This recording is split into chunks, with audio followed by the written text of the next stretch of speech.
When I started this project, I thought they were interesting, newsworthy, as you and I judge things.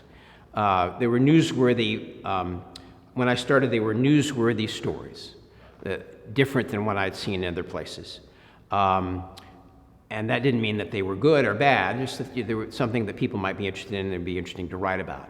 Once I was in this for 3 or 4 years, I started to look at it in 2001, and by the 2003, 2004, I was really into it, and I started in about 2005 to 2006 to write the book.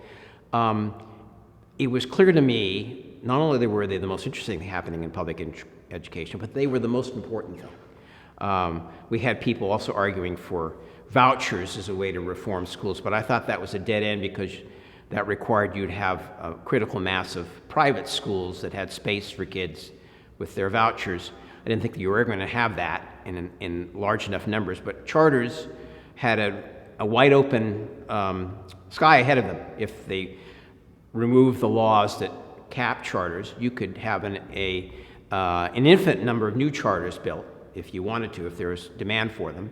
And given what I had seen in the good charters that I had been into, that seemed to me that was by far the most exciting and hopeful thing that public education was doing, and I still feel that that is the case. I think perhaps we are seeing more regular public schools taking the charter example and moving in that direction, and that's good. I see that in lots of cities, particularly in DC, Los Angeles, other places I've been, certainly Houston.